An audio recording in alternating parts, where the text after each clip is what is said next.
우리 이 시간 다 같이 보실 하나님 말씀, 신약 성경 로마서 말씀 보시겠습니다. 오늘의 날주 본문 로마서 6장 말씀입니다.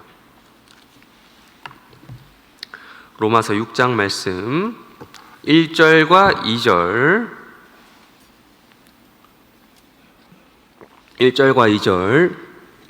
두 절 읽도록 하겠습니다.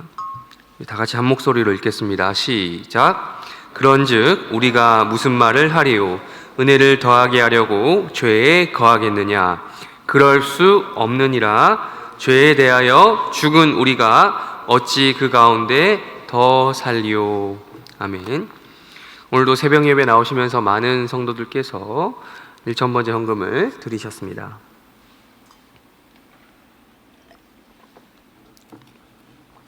네, 오늘은 날주 본문 가운데 로마서 6장을 가지고 말씀을 나누려고 합니다.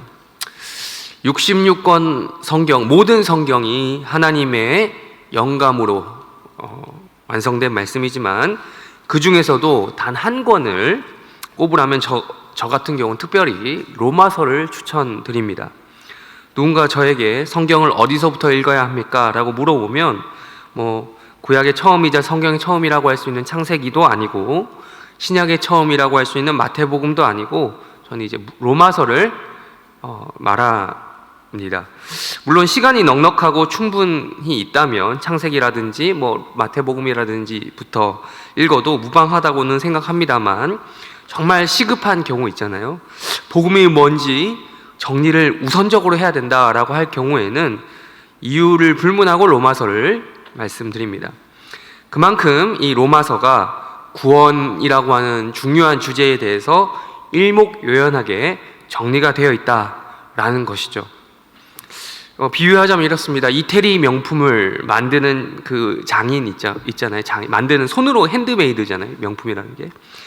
그런 장인이 한 땀 한 땀 세심하게 그 장인 정신을 발휘해서 명품을 이렇게 손수 만들어내는 것처럼 이 66권의 성경 중 최소 13권을 썼다고 알려진 성경의 장인인 바울이 이 로마서를 가장 심도 있게 할애해서 쓴 성경이라는 것이죠. 이 로마서를 한 절 한 절 이렇게 구원과 관련된 교리적인 진술을 세심하게 이렇게 적어 놓았던 것입니다.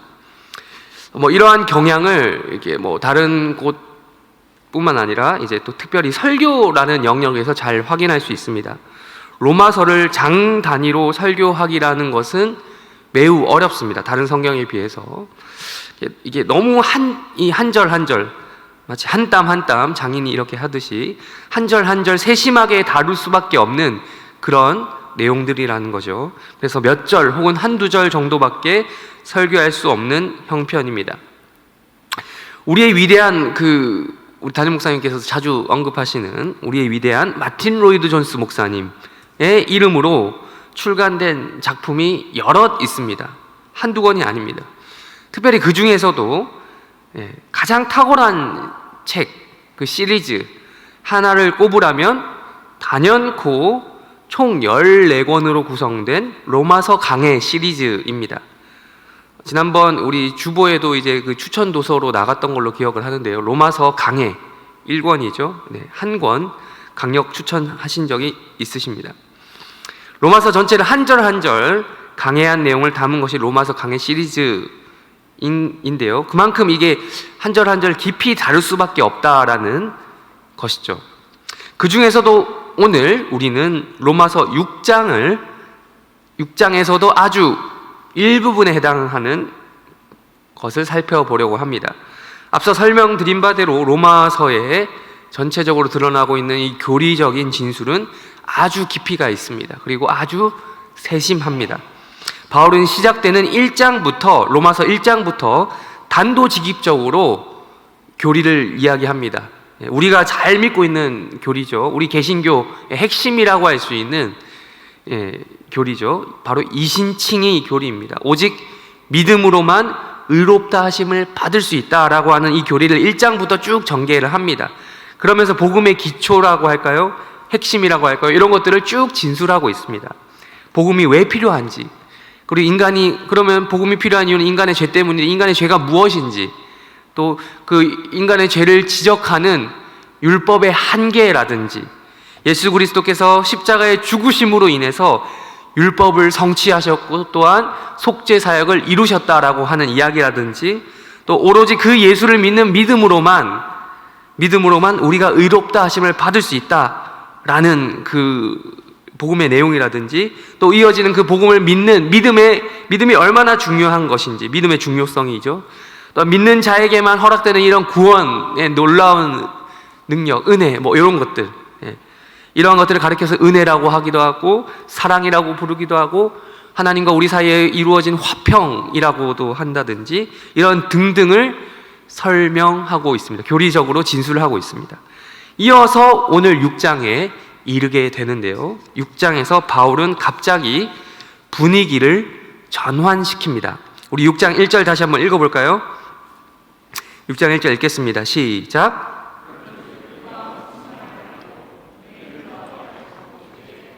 네, 그런즉으로 시작을 하고 있습니다. 이 중에 혹시 로마서 그 강해를 읽어보신 분이라든지, 몇 년 전이죠. 그때 이제 서문광 목사님께서 오셔서 로마서 그 가지고 이제 말씀 상황회 했을 때도 기억하실지도 모르겠지만, 로마서를 읽을 때마다 우리가 이 로마서 본문 안에서 등장하는 접속사를 상당히 주의 깊게 보아야 합니다. 분위기 전환의 역할을 아주 크게 하거든요. 6장 1절에 보시면 맨 처음에 그런즉이라고 시작을 하고 있습니다. 그런즉, 바꿔 말하면 이런 것이죠. 그러면, 그렇다고 해서 등으로 바꿀 수 있습니다. 분위기가 전환되는 것입니다. 왜 갑자기 그러면 5장까지 잘 이야기하다가 분위기를 바꾸냐라는 것이죠. 5장 마지막 부분도 우리 한번, 어제 날주 본문이기도 하지만 한번 읽어보도록 하겠습니다. 로마서 5장 20절과 21절 한번 읽어볼까요? 앞선 본문 로마서 5장 20절과 21절 우리 한번 읽겠습니다. 시작. 율법이 더하게 하려 함이라. 그러나 죄가 더한 곳에 은혜가 더욱 넘쳤나니, 이는 죄가 사망 안에서 왕노릇한 것 같이 은혜도 또한 의로 말미암아 왕노릇하여 우리 주 예수 그리스도로 말미암아 영생에 이르게 하려 함이라. 아멘. 20절, 21절에 보면 은혜라는 말이 반복해서 2번 나옵니다. 말 그대로 참 은혜를 은혜롭게, 은혜답게 이야기하고 있어요. 우리가 지금 20절, 21절 그냥 읽는 것, 방금 읽으시는 것 자체로 사실 은혜, 우리에게 주는 은혜가 있습니다. 이게 복음이죠. 20절 보시면 죄가 더한 곳에 은혜가 넘쳤다라는 말을 하고 있고, 21절을 보시면 은혜가 예수의 의로움으로 인해 생명으로 왕노릇한다라고 얘기하고 있어요. 이 은혜라고 하는 말에 뭐 별다른 설명이 필요한가라는 질문을 저 스스로 던져 보았습니다. 따로 설교를 이걸 가지고 뭐 구구절을 풀어서 설교하지 않더라도, 뭐 설교를 해야겠지만 설교하지 않더라도 여러분께서 기본적으로 그 신앙을 가지고 계신 분이라면 참 은혜가 된다, 복음이다 라는 생각을 하시리라 저도 생각을 합니다. 그런데 이 바울은 여기서 끝나지 않았어요. 이 이야기를 한 다음에 무언가 설명을 해야겠다라는 생각이 들었던 것 같습니다. 그래서 6장 1절에서 이렇게 분위기를 전환시키고 있는 것이죠. 그런즉 우리가 무슨 말을 하리요? 은혜를 더하게 하려고 죄에 거하겠느냐라는 말씀을 하신 것이죠. 그런즉, 왜 그렇게 은혜가 되는 진술을 이상하게 지금 이야기하느냐, 좀 이상한 분위기로 전환시키느냐? 왜냐하면 이 앞선 5장 20절과 21절의 이 말씀을, 이 진술을 은혜를 은혜답게 생각하지 아니하고 특이하게, 이상하게 이해하는 자들이 있을 수도 있다라는 생각을 바울이 했던 것이죠. 아니, 실제로 로마 교회에 그런 성도들이 있었을 것 같기도 하고요. 아니면 뭐 없었다 하더라도 뻔히 보이는 이 바울이 앞에서부터 쭉 1장부터 5장까지 복음을 설명하고 있는데 이 복음에 대해서 복음을 복음답게 이해하지 않고 이상하게 생각하는, 이상하게 받아들이는 상황을 바울이 예상을 해서 이런 말을 했을 수도 있다는 것이죠. 무엇입니까? 은혜를 은혜답지 않게 여기는 자들이 있다라는 것이죠. 앞서 5장 20절에서 이런 말씀을 했죠. 죄가 더한 곳에 은혜가 더욱 넘쳤다라는 말씀이 있습니다. 죄가 더한 곳에 은혜가 더욱 넘쳤다. 네. 틀린 말은 아니죠. 죄가 더한 곳에 은혜가 더욱 넘치죠.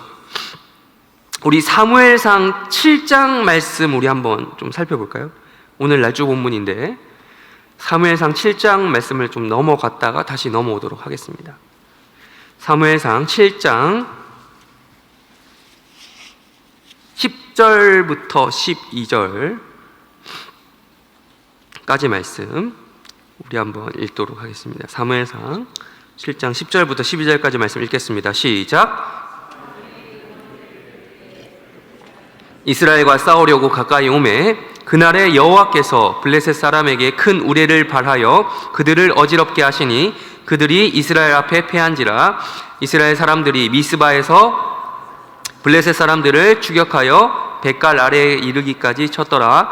사무엘이 돌을 취하여 미스바와 센 사이에 세워 이르되 여호와께서 여기까지 우리를 도우셨다 하고 그 이름을 에베네셀이라 하니라.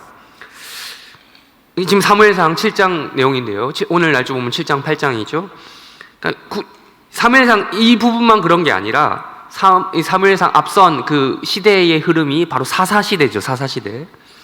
사사시대 때부터 계속되는 이스라엘 백성들의 그 반역의 역사가 있습니다. 오늘 로마서로 바꿔 말할 것 같으면 죄가 더한 곳이죠. 죄가 많은 곳이죠.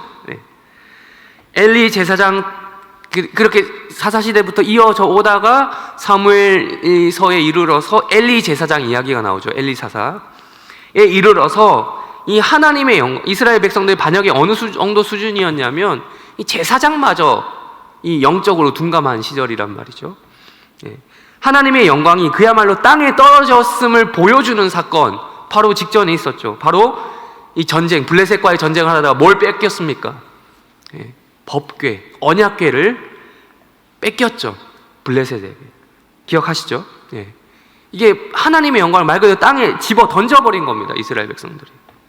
죄가 더한 곳에 은혜가 더 크다라는 이 진술과 어울리는 부분입니다.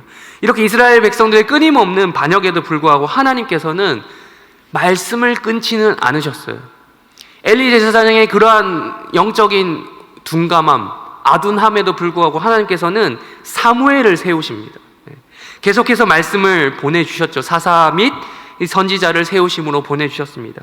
그래서 엘리의 그 제사장까지 이어지는 걸 암흑기라고 할까요? 그런 것들이 끝나고 사무엘이라고 하는 이 선지자가 본격적으로 등장합니다.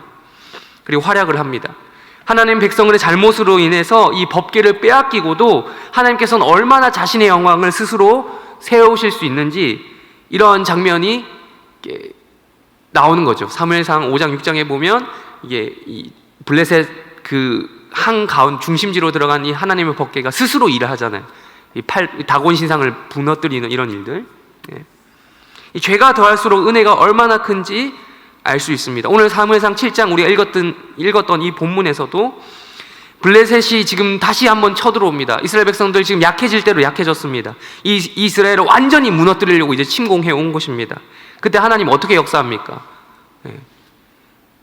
이스라엘 백성들이 군대에 힘이 없으니 어떻게 하십니까? 자연으로 역사하시고 초자연적으로 일하시는 거예요. 우레, 번개와 천둥을 발하셔서 초자연적으로 그들을 박살내시는 겁니다. 무기의 힘이 없어도 하나님 일하실 수 있다는 거예요. 군대의 힘이 아니더라도 인간의 그 어떠한 방법을 고안해내지 않더라도 하나님께서는 은혜를 더하게 하시려면 얼마든지 그렇게 하실 수 있다는 거예요. 하나님이 도우시면 이 에베네셀의 역사가 일어날 수 있다는 겁니다. 그런데 우리가 아까 읽었듯이 죄가 더한 곳에 은혜가 더욱 넘쳤다라는 이것을 은혜를 은혜답지 않게 만드는 일도 동시에 또한 일어나고 있는 것입니다. 우리 사무엘상 8장 6절부터 8절까지 한번 또 읽겠습니다. 사무엘상 8장 6절부터 8절까지 우리 한번 읽겠습니다. 시작. 우리를 다스리게 하라 했을 때에 사무엘이 그것을 기뻐하지 아니하며 여호와께 기도하매 여호와께서 사무엘에게 이르시되 백성이 내게 한 말을 다 들으라. 이는 그들이 너를 버림이 아니요 나를 버려 자기들의 왕이 되지 못하게 함이니라. 내가 그들을 애굽에서 인도하여 낸 날부터 오늘까지 그들이 모든 행사로 나를 버리고 다른 신들을 섬긴 같이 내게도 그리하는도다. 네, 참 이게 아멘으로 끝내야 되는데 아멘이라고 말하기 참 불편한 그런 구절입니다. 네. 이스라엘 백성들이 지금 이런 에베네셀의 은혜를 경험했다면 정말 이제는 하나님을 께 집중하고 하나님에 대한 신앙을 회복하고 이렇게 가면 될 텐데 굳이 또 왕을 따로 구하고 있습니다. 이게 하나님의 그 심기를 상당히 불편하게 했던 것이죠. 하나님의 그 심기를 하나님께서 심기가 불편하다는 것을 이렇게 지금 표출하시는 겁니다. 은혜를 은혜답지 않게 여기는 것이죠. 그것이 바로 로마서 6장 1절로 다시 한번 돌아가 볼까요? 로마서 6장 1절 다시 한번 읽어보겠습니다. 1절 로마서 6장 1절 다시 돌아와서 한번 읽겠습니다. 시작. 그런즉 우리가 무슨 말을 하리요? 은혜에 더하게 하려고 죄에 거하게. 은혜를 은혜답게 여기지 않고 다시 죄에 거하려고 하는 인간 본연의 이 습성이 이스라엘 백성들 가운데 나왔다라는 것이죠. 그것이 그리고 그러한 이 습성이 우리에게도 얼마든지 있을 수 있다라는 것이죠. 은혜를 더하게 하려고 우리가 이스라엘 백성들처럼 하나님을 시험하면 되겠습니까? 네. 그래서는 안 된다라는 말씀을 성경은 하고 있는 것입니다. 물론 하나님께서 이스라엘 백성들에게 왕을 허락하시는 그 과정이 있죠. 결국 하나님께서는 마지못해서 니들이 그렇게 원하면 왕을 세워라 라고 말씀을 합니다만 이 이스라엘 백성들에게 있었던 이 왕의 제도는 임시적인 제도였던 것이죠. 이스라엘 백성들의 그 열왕들의 역사도 다들 기억하실 겁니다. 그 왕의 기능과 한계가 얼마나 뚜렷했는지. 그래서는 된다는 것입니까? 안 된다는 것입니까? 죄에 거하겠느냐? 아니라는 것이. 은혜를 더하게 하려고 죄에 거할 수는 없다는 겁니다. 2절 우리 한번 이어서 6장 2절도 읽겠습니다. 6장 2절 시작. 그럴 수 없느니라. 죄에 대하여 죽은 우리가 어찌 그 가운데 더 살리요. 아멘. 그럴 수 있다 없다? 없다는 것입니다. 설교를 정리하도록 하겠습니다. 죽고 산다라는 내용이 이 로마서 5장부터 6장, 오늘 본문 6장까지 계속해서 이어집니다. 죽고 사는 것, 인간에게 있어서 이게 우리 인간 세상에서 당연히 일어나는 일들이죠. 죽는 것이 있으면 사는 것이 있고 사는 것이 있으면 죽는 일도 있는 것입니다. 이것을 줄여서 죽살이라는 표현을 쓸 수 있는 것 같습니다. 죽살이가 뭐냐? 이 국어사전을 찾아보니 첫 번째 의미로 삶과 죽음이 반복되는 것, 삶, 죽음 이런 것들이 반복되는 것을 죽살이, 살고 죽고 이런 일들이 일어나는 것, 그걸 죽살이라고 합니다. 두 번째, 죽고 사는 이런 것처럼 이 과정처럼 이 다투고 고생하는 것을 또한 죽살이라고 하더라고요. 오늘 우리가 시작하면서 불렀던 찬송가 338장에 또 보면 내 고생하는 것, 옛 야곱이라는 또 그 가사가 나오죠. 맞습니다. 우리가 살고 있는 것은 어떻게 하면 죽지 않으려고 혹은 잘 죽으려고 다투는 것이죠. 잘 살려고 하나님 앞에서 잘 살려고 애쓰고 잘 죽기 위해서 애쓰는 이런 과정인 것입니다. 근데 오늘 성경은 이야기합니다. 죄에 대해서는 어떻게 해야 된다? 죽어야 된다. 그리고 은혜 안에서 어떻게 해야 된다? 살아야 된다. 죄로 죽고 은혜로 살아야 되는 것이 우리 성도에게 주어진 의무인 것입니다. 이것을 하는 것이 쉬운 것은 아닙니다. 그래서 방금도 말씀드렸지만 이것을 가리켜서 고생이라고 합니다. 고생. 죽살이는 고생입니다. 죽도록 고생해야 되고 살도록 고생해야 됩니다. 죄에 대해서 죽어야 되고요. 오늘 이 새벽에도 오늘 하루도 죄에 대해서 죽어야 되고 은혜로 또한 다시 살아나야 되는 것입니다. 이러한 은혜가 우리 해림교회 성도들 가운데 있기를 바랍니다. 오늘 새벽 이 설교를 통해서 또한 새벽 말씀 통해서 새벽 기도의 시간을 통해서 이러한 은혜를 우리가 오늘 하루도 누리시기를 주님의 이름으로 축원합니다.